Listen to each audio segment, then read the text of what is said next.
We're in Istanbul, Turkey. The food culture here will blow your mind. We're so excited to be filming a bunch of food videos. Let's get food hunting. Istanbul has an exciting and vibrant food scene. This city's diverse heritage is reflected in its incredible food culture. In this 5-part series, we're going to show you some delicious local Turkish food and eat where the locals eat. This is our 3rd video of the series, and we're hunting down the popular snack of Lahmacun, eating a kebab drenched in browned butter, and visiting a historic sweet shop for Turkey's famous Turkish delight. You don't want to miss this video. Get ready for some mouth-watering food. I'm Thomas. And I'm Sheena, and we're chasing a plate. We hope you're hungry. Let's eat.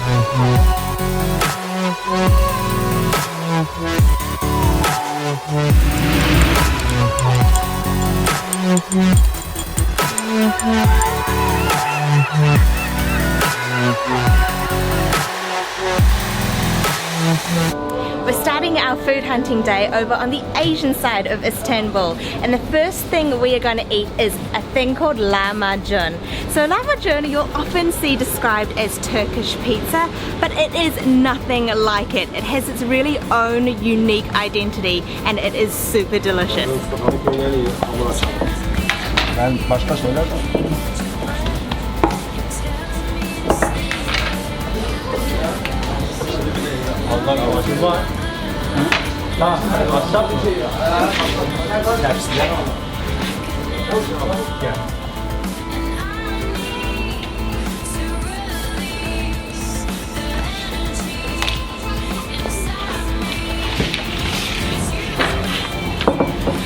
So this is lahmacun. Now I reckon it is called Turkish pizza because it's round, it's made up of dough, and the dough has got some topping on it. But it is really different in my opinion. They take a small clump of dough and they roll that dough out until it's really thin, paper thin. And then they smear it with a thin minced mixture of lamb, parsley, I think there's a little bit of chili on there. And then they pop it into a really blazing hot wood-fired oven. Now you can see that the dough is just perfectly blistered, and then it's got that whole minced meat mixture on the top, but it's so thin that you can see like parts of the dough coming through. So the way that it's served is it comes with fresh parsley and some lemon. So what you do is you grab some parsley, pop it in the middle, and then give a little bit of squeeze of lemon over the top of it, and then you take the whole thing and you roll it up. So you wouldn't think that the dough is very pliable, but it is. It's like beautifully soft. Alright, let's give this thing a taste.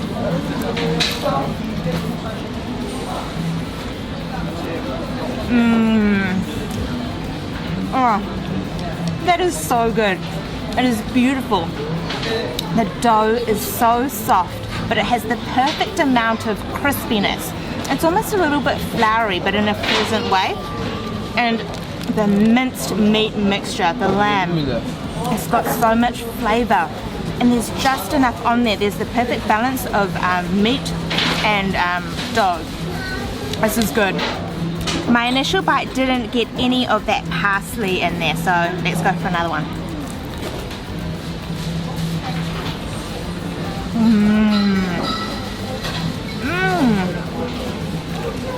That fresh parsley imparts such a beautiful, vibrant flavor. And then that tiny squeeze and hint of lemon juice adds an acidity to that bite. Oh man, this is so good. That was a great start to this food hunting day. Don't let anyone tell you that dish is like a pizza. It's nothing like a pizza. Stands out on its own for its own reasons, and it is incredible. We're on to find some more food now.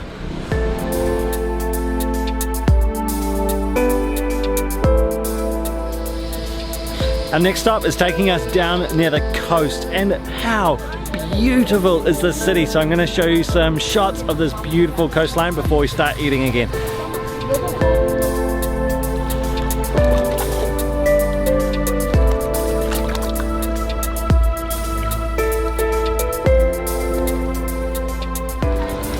I'm really excited about our next stop. we're going to be eating a thing called an Iskender kebab. Now kebab is like a common term for meat that's fashioned onto a skewer and then grilled. And this kebab is made up of a plate of meat with tomato sauce, creamy yogurt and brown butter. It looks insane. And the restaurant, which is just over there, is owned and operated by the family of the man who created this kebab way back in 1867. So there's a real history with this restaurant. Let's go and eat. Wow, our kebab has just been delivered and this is unreal, and it's pretty different to what you expect when you get some form of kebab here in Turkey. So normally there's bread around the outside, but in this case there's a little bit of bread hiding underneath, but it's all about the meat. So all of this lamb is just piled on top, and then to go with it, a ginormous dollop of yogurt, some grilled chili peppers, and then some fresh tomato. And on top of that meat is browned butter, so that's going to just make it super rich and creamy. So they bring over the big pan of browned butter and pour it all over the meat, and you can actually see the tomato sauce that Sheena mentioned as well. So you can see the slight orange color in there, and then look at the butter just glistening on that meat. So let's just grab some meat, we'll get some bread from under there as well, a whole lot of yogurt, and get right on in. Oh wow. Wow, that is good. Wow. The meat is so soft. It's not being charred right down, so it doesn't have like the crunchy bits you often get with this type of meat. It's just really soft. It's quite salty. It's got a beautiful saltiness to it. And that butter, it just sort of coats your mouth. I was expecting maybe it to be a little bit buttery, a little bit oily on the top of my mouth. Not at all. It's super rich and juicy. I'm gonna get some more, but this time I just want a couple of bits of meat, so I don't want the yogurt or the bread. The yogurt flavor was very strong, so the sourness of the yogurt I think overtook from the meat flavor a bit.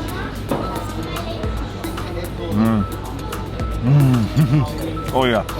Oh, that was good. Oh, the butter flavor really came home that time. So it's got quite a sweetness, which I guess is coming from that tomato sauce. Oh, this is really good. I'm going to make up a mouthful here with the flatbread, the lamb, and also some chili pepper. And the bread has gone quite soft because of that tomato sauce and the butter and then that yogurt in there.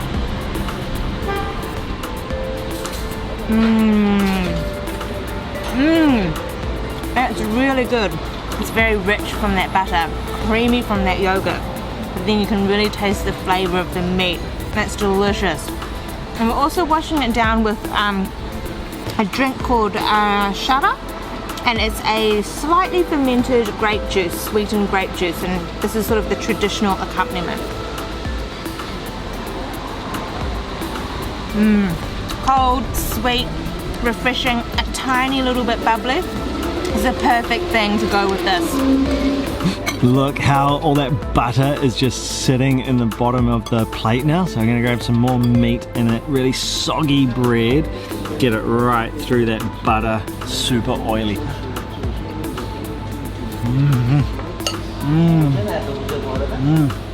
Now I can really taste the butter. In my first bites, I could taste the butter, but it wasn't a big flavor. That is a super bold flavor. Really rich, creamy, and super oily. So there's oils from the meat, the tomato sauce, and from the butter. So you're getting this combination of different oiliness down there, and it works a treat. Just hoeing into this plate is really, really good.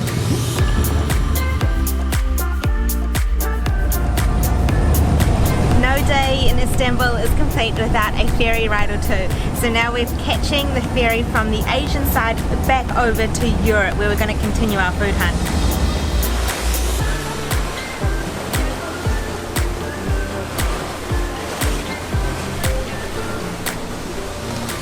We've made it back to the European side of Istanbul, and next up we're going to have an absolute classic snack here in Turkey, and that is Turkish Delight.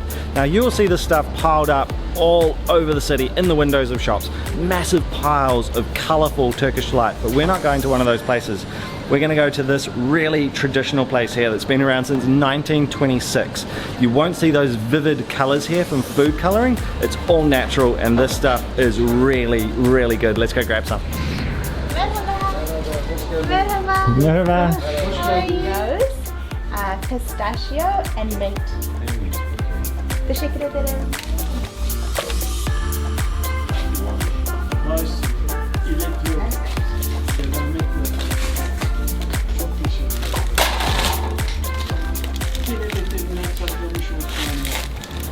We're loaded up with our bags of Turkish Delight. I wanted to stay in that sweet shop forever. It had such a beautiful old world feel about it, and the staff was so friendly.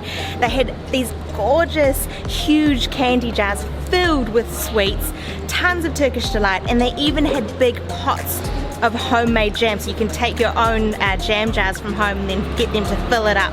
Oh, it was a beautiful spot. We're now going to head off and find ourselves a Turkish coffee to wash these babies down. It's a holiday here in Istanbul today, so the coffee place we wanted to go to is sadly shut.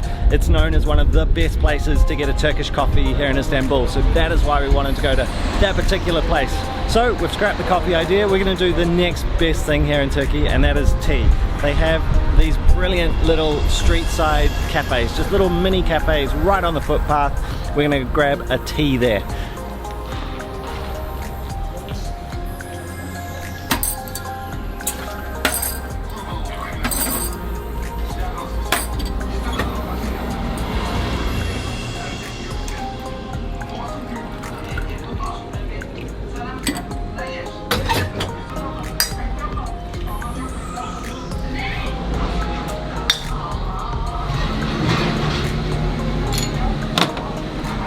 We've sat ourselves down at a small table at this tea cafe, ordered up a couple of glasses of Turkish tea, and we are going to crack into this Turkish Delight. So Turkish Delight in Turkish is lokum, and if you've never had lokum before, it's like a jelly-like sweet, almost like a gummy, and it's made out of corn flour and water and sugar. And then they dust it with icing sugar once it's cooled. And we ordered rose, pistachio and mint flavour. And we've had this before and we know that it is amazing. So I've got the pistachio here.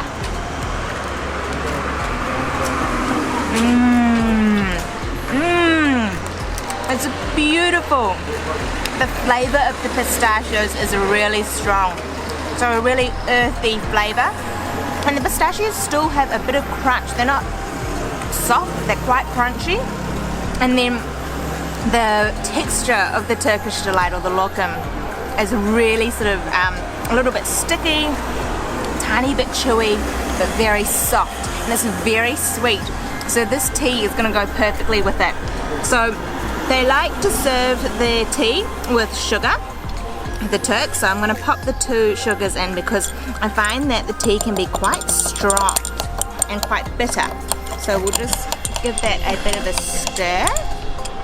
Alright, let's have a sip of this chai or tea.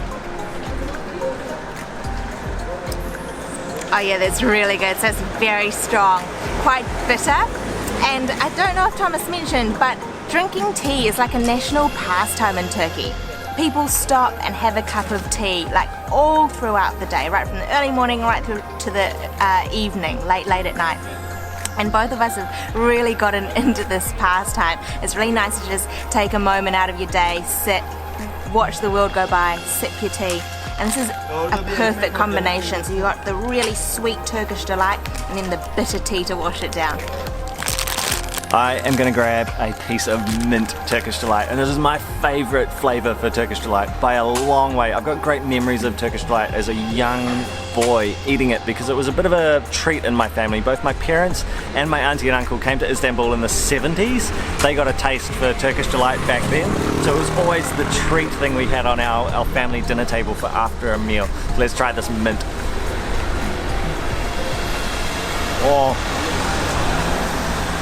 Oh, that's delicious. Oh, the flavor just builds. You know when it's natural mint flavor because it comes on slowly. And like Sheena said, we've had this Turkish delight before, and I know that this mint flavor just evolves and evolves, and even 10 minutes later it's still in your mouth, incredibly strong. That is a beautiful, beautiful flavor. And I love that it's not bright green. Like I talked about before, when you see Turkish delight in the shops on the main roads, the tourist strips, bright greens, bright pinks for the rose one.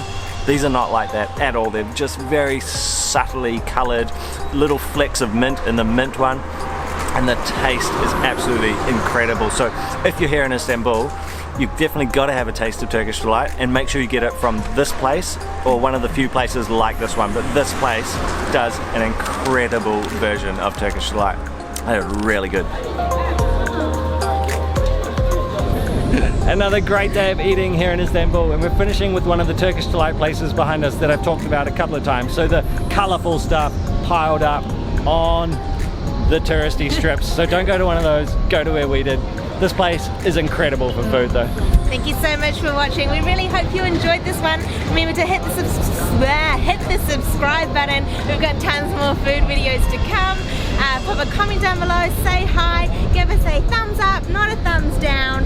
And if you want to support more Chasing a Plate content, check out our Patreon page. Thanks for watching. G'lay g'lay. G'lay g'lay.